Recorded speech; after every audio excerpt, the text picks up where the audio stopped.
Balanced druids use the power of nature, Elune, and the moon to bring down the stars upon our enemies. And I'm going to show you everything that you need to know to hit the ground running in the War Within. This is going to be a beginner-friendly guide. However, for those veterans watching, I will be covering everything you need to know too. So let's jump straight in with our stat priority. Our main stat is intellect, meaning we want to get a higher and higher eye level of gear to get more and more intellect. That is going to increase the potency and damage we do with our spells. Now, the stat priority I have put on screen is the secondary priority that you do need to follow. However, as long as you get a higher eye level of gear, this doesn't matter as much as you'd think. What secondary stats do we have? Our mastery is Astral Invocation, and this is different on every specialization. For us balanced druids in the War Within, our nature spells deal more damage and an additional amount to any targets affected by our Sunfire spell. Our arcane spells deal more damage and an additional amount to anyone affected by our Moonfire spell. So we're really revolving our damage around the sun and the moon, and Moonfire and Sunfire are two dots or damage over time spells that we are going to have up on our targets at all time. I will be explaining this in full when we go through the rotation shortly. We have haste, increasing our casting speed and energy regeneration. So let's say I'm casting Starfire here. Well, the more haste I have, the quicker that I'm actually going to cast that spell, and the quicker that my things like my dots are going to do damage over. Versatility.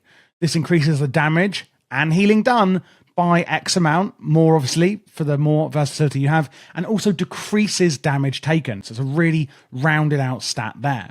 We've got critical strike, where we're going to have a chance to double our damage. Let's now look at the actual set bonus while we're here that we are going to get in the War Within Season 1. So our 2 set, our Star Surge damage is increased, and our Star Fall damage is increased. 2 of our main rotational spells, again, that I'll be going through shortly. The 4 set is that our eclipses, our lunar and solar eclipse, each increase the damage of astral power. Increase the astral power Wrath generates, and Starfire generate by 2 and finally. Basically, in balance, we're going to be going into a lunar and solar eclipse depending on how many enemies we are fighting. And then astral power is one of the main resources we're going to be spending or dumping on high power abilities. And this is actually going to increase how often we can pretty much do that. Again, more on that in the rotation shortly if you are a beginner. So moving on to the utilities and kind of defensive spells that we have as a druid, I'm going to be showing you the most important ones now. That's not to say that there aren't other utilities available. There are quite a lot you have as a druid in your toolkit. However, as a beginner, I do not want to overload you, and these are really the ones you need to worry about. Once you're more comfortable with the specialization, I would just go through your spellbook and the druid talent tree, so that's the talent tree on the left, and just see the other bits and bobs that you do have available. So starting off with on the left, what we can do to our enemies to stop them, we've got Cyclone. Throwing our enemy up into the air, incapacitating them for a few seconds. That does mean that we can't attack them and they can't attack us. We've got Hibernate here, forcing our enemy to sleep for 40 seconds, but damage will awaken them. It does only work on beasts and dragonkin, so you need to kind of work out, who is my enemy here. We have Typhoon, one of my favorites. It's instant, so you can see I can use it on the move here on these target dummies. It's going to blast away your enemies, knocking them back, and also slowing them for a few seconds. Speaking of slows, you've got Ursul's Vortex here, and you can place this wherever you want. You can see here this vortex appears, and enemies inside it are getting massively slowed. Now, when they try and exit it, they'll be pulled back into the center of the vortex when they first attempt to leave it. And lastly, we have Entangling Roots. You can see here, I'm going to entangle the target dummy in roots. Now, it sometimes will actually be interrupted by damage, but not always. Now on to the things we can do to improve our quality of life for us and our allies. We have Dash here, increasing your movement speed by 60% and immediately putting you into cat form. One thing I want to note is that when you do go into cat form, you will actually be increasing your movement speed by 30%. So going into Dash will add another 30%. Just to reiterate that, Dash is going to give you a 60% movement speed buff, for 10 seconds, but going into cap form will speed you a little bit anyway. We've got renewal, simply renewing 30% of your maximum health. We've got innovate, giving to you or a fellow healer. Unlimited mana, basically, for casting spells for 8 seconds. So when you cast healing spells for the next 8 seconds, it won't cost any mana at all. Then we've got Bark Skin, reducing damage taken while also increasing healing taken. Your skin is as tough as bark. And you can use it while stunned, feared, frozen, asleep, etc.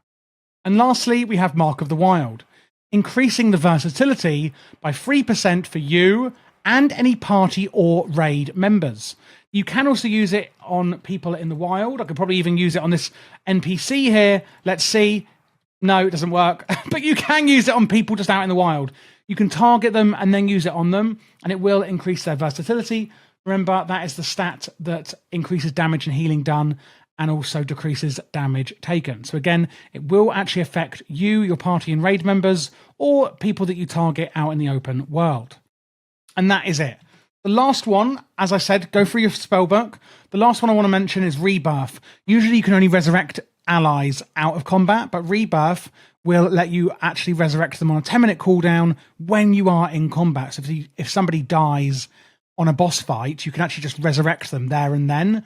Do be careful where you do this. You don't want to resurrect them into something, but this is a really, really useful utility that we have. And the cooldown is shared among the party. So if you have like a Death Knight, another Druid, or anyone else that has paladins that have, combat reses available, the cooldown is shared between you. Now on to the rotation, of course. We're going to be starting off with the raiding rotation and build. We have quite an interesting rotation this season. It's very different to what it used to be as a balanced druid in single target. We're going with a Loon's Chosen, by the way, for the hero talents. More on those in depth after the rotation. But it basically works around really, really improving our Starfire. So I'm going to do something called what, when, and why. What spells do we have? When do we want to use them? And then why do we want to use them? So going over the priority list from left to right, we have Warrior of Elune. It's a 45-second cooldown, so we can use it quite a lot. Your next 3 Starfires are instant cast, and they generate more astral power. Now, on our class frame here, you can see I've got my health, we've got our astral power and our mana, and some spells are going to generate astral power to then spend. We then have Moonfire and Sunfire. These both are going to generate astral power. Moonfire is a dot or damage over time that's focused on the moon, and Sunfire is the opposite. Fury of Elune is a 45-second cooldown that we have, and a lot of our rotation is actually revolving around reducing the cooldown on this to use it more and more. Calling down a beam of pure celestial energy that follows the enemy, dealing damage to them, generates 40 astral power over that duration. We have Celestial Alignment. It's on a 2-minute cooldown. Bring the celestial bodies into alignment over the target area, blasting all enemies with astral damage and applying stellar flame to them. Then we have Convoke the Spirits. This is simply going to cast a ton of DPS spells in quick succession, all automatically for you. Wrath is how we're going to get into our lunar eclipse. I'm going to explain that a bit more in detail shortly. Then we've got Starfire. This is going to cost astral power, and it's our main astral power spender. And then Starfire, the main filler spell, if you will, that we're going to be using a lot in this rotation, and that's what we're going to be using in our lunar eclipse. Cool down a burst of energy, causing damage to the target. Arcane damage to all of our enemies within 10 yards and deals reduced damage beyond 8 targets and generates some astral power. I'm going to quickly now explain what our eclipses are, and then we're going to go through the when. When are we using these spells and in what order? So our first talent on the balance tree here is Eclipse. Casting 2 Wraths is going to put us into Lunar Eclipse. And casting 2 Starfires will put us into a Solar Eclipse. To show it in action, we are trying to go into Lunar Eclipse because we are a Loon's Chosen. That's the hero talent we're going with. It's all about using Starfire. So if I use Wrath once, and then twice, you can see a moon appears, and up top, Eclipse Lunar. Arcane spells deal more damage. Starfire damage is increased by 50%, and Starfire deals 60% increased damage to nearby enemies. So casting, to put it simply, casting 2 sun spells, which is Wrath, will put us into a lunar eclipse. Once that lunar eclipse ends, we can use 2 more Wraths to go into lunar eclipse again, or we could use 2 Starfires, 2 lunar spells to go into a solar eclipse. But you do have to be out of your last eclipse for this to happen. So 2 Starfires would then cause a solar eclipse. And that's how it generally works. But because of the talents we're choosing, we're only going into our lunar eclipse. So we're using Wrath to get into lunar eclipse. So we should be in that eclipse at all times. Now that we've covered that off, let's actually look at the rotation. Number 1 priority is generally going to be Warrior of Elune, meaning our next 3 Starfires are all instant cast and we generate more astral power. We're going to make sure at all times we're keeping Moonfire and Sunfire up on our targets. And then we're going to use our Fury of Elune. We're also going to use Celestial Alignment. You can see here we can shove this in a big direction. Use Convoke the Spirits on cooldown. And then if we are coming out of an eclipse, we are going to use Wrath to get back in there. You're going to want to use your Star Surge to make sure you don't overcap on your astral power. And then apart from that, you're going to use your Starfire. You might notice on your buffs up here, we have something called Star-Lord, which means our haste is increased. Now, this is an interesting one. Star-Lord. Star Surge and Starfall grant you 4% haste for 15 seconds. This is going to stack up to 3 times. However, gaining a stack does not refresh the stacks, meaning, or it doesn't refresh the duration. So when I use Star Surge, you can see I've got 15 seconds of Star-Lord. Haste is increased by 4%, and it's got 9, 8, etc. left. When I use it again, I get 2 stacks, but it still keeps counting down, meaning if you get that 3rd stack when you've only got a second left, really, you're wasting it. Meaning we want to try and use Star Surge to get our Star-Lord buffs in quick succession, meaning we want to use, if we can, 3 of them to then get 3 stacks of Star-Lord for the maximum duration possible. But we also don't want to overcap on our astral power, and that is going to be using Star Surge as well. With our Celestial Alignment, this is a really interesting one as well. Bring the Celestial bodies into alignment over the target area.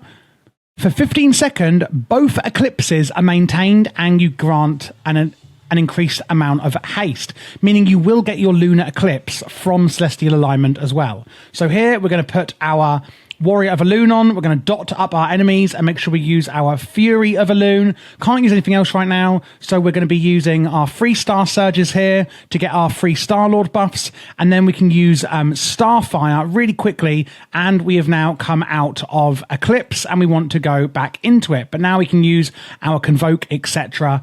As well.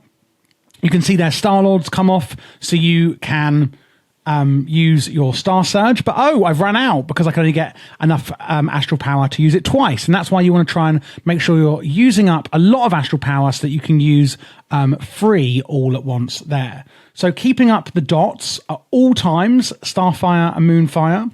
Use Warrior of Elune on cooldown, use Fury of Elune on cooldown, use Celestial Alignment pretty much on cooldown to get into your lunar eclipse, and then you can use your Starfire pretty much as your filler, and using 3 Star Surges to get your Star-Lord buff there whenever you can for as long as possible. And that pretty much forms the basis of the full rotation.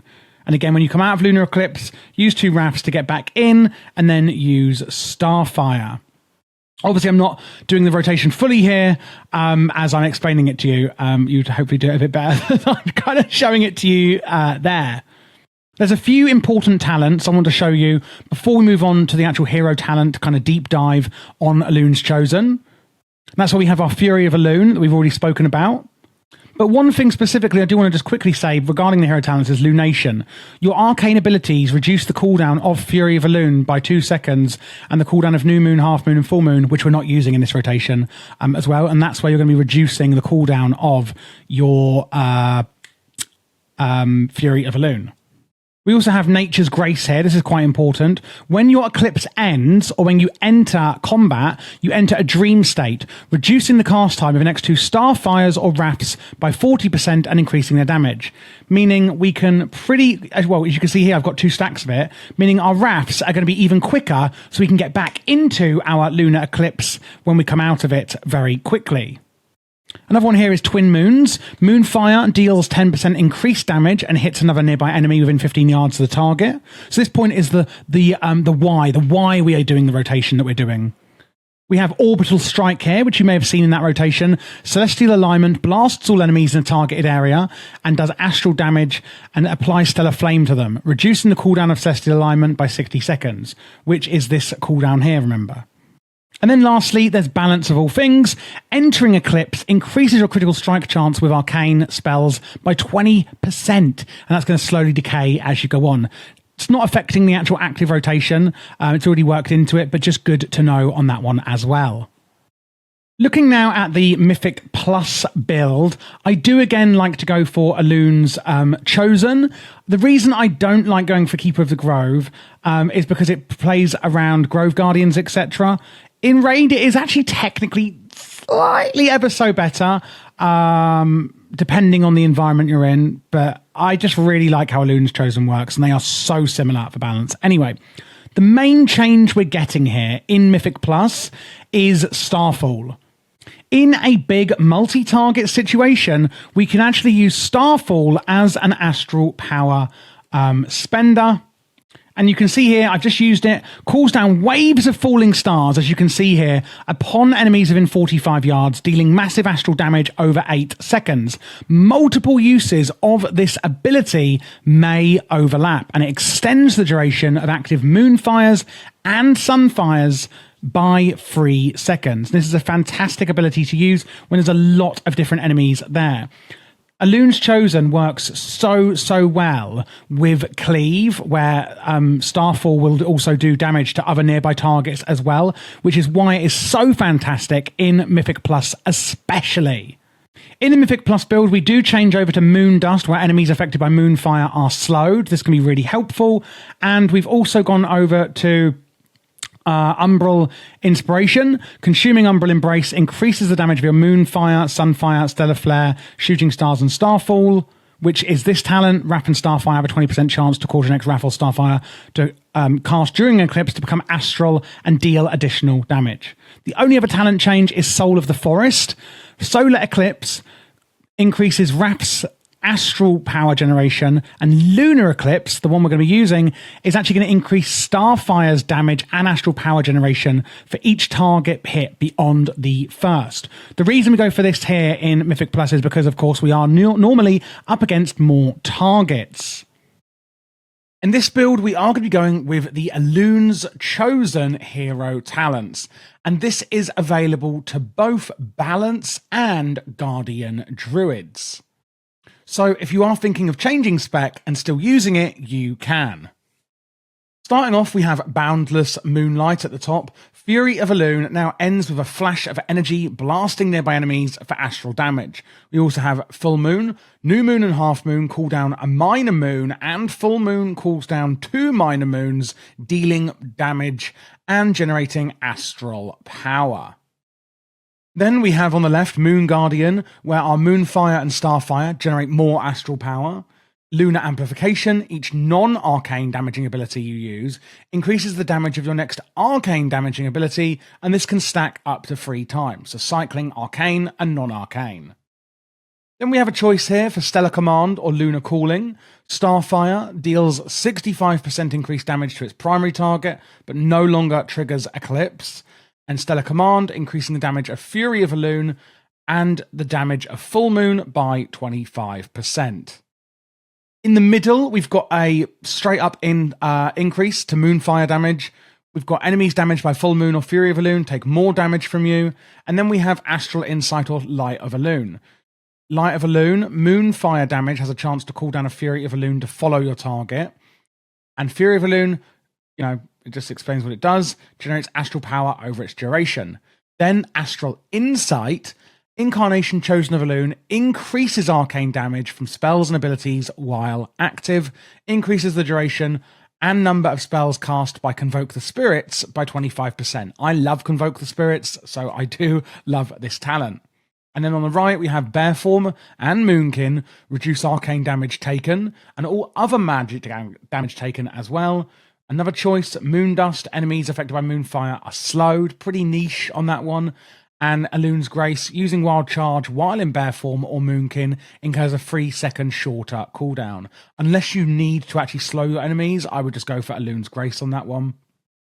Lunation and Arcane Affinity, all arcane damage is increased, and then arcane abilities reduce the cooldown of Fury of Elune and the cooldown of New Moon, Half Moon, and Full Moon.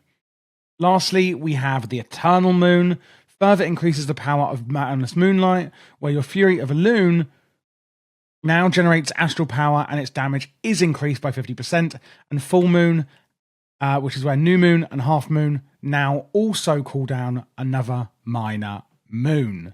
Lots of moons going on in the Elune's Chosen. It's not my favourite hero talents, but you know what? I don't think it's too bad either. There's definitely some good stuff in there. I wish, though, we had a little bit more utility in there. Because it's a new expansion, let's have a quick look over the new consumables and enchants, etc. that we will be using as well, as some things have changed. So, you can still get extra gem slots on your gear in the vault every week on the head, wrists, and waist. And this is the Nerubian Gem Weaver. Apart from that, it's also changed how we add more sockets to our neck. Rather than being able to have up to 3 sockets on the neck, we can now have 2 slots on every single jewelry slot, which are magnificent jeweler settings. So 2 on your neck, 2 on your rings, each of your rings. So 2 on ring 1 and 2 on ring 2. For your cloak enchant, it's the Chant of Winged Grace. This gives you minus fall damage and also some avoidance as well. On the chest, it's Crystalline Radiance, which is simply going to increase your primary stat. And then we have on the wrist, the Chant of Armoured Avoidance, again giving avoidance there. Sunset Spellthread on the legs, again increasing your primary stat. Scout's March is on the boots, increasing your movement speed, going for Cursed Haste on both rings, giving you more haste, and Authority of the Depths on your main weapon. When you are doing damage to your enemies with the Authority of the Depths enchant on your weapon, your damage has a chance to actually cause like creeping shadow damage on your enemies, and it can deepen up to 3 times, meaning it will do more and more damage up to 3 times. For the actual consumables we're using, Flask of Tempered Mastery is generally the one I would say to go for, which is going to increase your mastery. Because of Elune's Chosen and how we're doing so much more astral damage, the mastery is going to work in really nicely with this. Feast of the Divine Day, that's just primary stats, so intellect. And again, what the Tempered Potion does is really interesting. So you know how I said that Tempered Mastery is for mastery, and that's the flask we're going to use? Well, the Tempered Potion means that when you use it, it will massively increase any secondary stats that are not using a Tempered Flask. So if you are using the Tempered Flask of Mastery, then you're basically going to use your Tempered Potion and get crit and haste, etc. from that potion. Healing Potion, very obvious. Algari Mana Oil is really good on your weapon oil, which is going to increase your critical strike and also haste. Crystallized Augment Rune is this season's Augment Rune, increasing intellect. And then for the sockets, we can go for the Culminating Blasphemite. What this basically does is you use this as your epic gem, and you're allowed that, well, the more other color gems you have, the more effects you'll get from your Culminating Blasphemite. So if we use a Masterful Emerald, an Onyx, a Ruby, and a Sapphire, which all give different stats, it's actually going to increase individually the effect on our epic gem. And what this does is it gives us 15% critical effect per different coloured gem. So if we've got 4 different coloured gems on there, that's 0.6% more critical effect we will be getting. Whereas if you used all rubies, you'd only get 0.15% increased critical effect. Hopefully that makes sense. Thank you so much for watching this guide. I hope it was really useful for you in The War Within Season 1, whether it was for Mythic Plus or raiding. If you do have any questions, I'll be happy to help. My Patreon is in the description below, and that is where you can find my LVUI profiles, which I'll show you in a second. And also, I'm putting together a huge macro list for every single spec that's going to be really useful for you in the War Within as well. I am doing all classes and specs for the War Within, so if you are new to the channel, then please do click this playlist here to check out what else I have, which is all of them.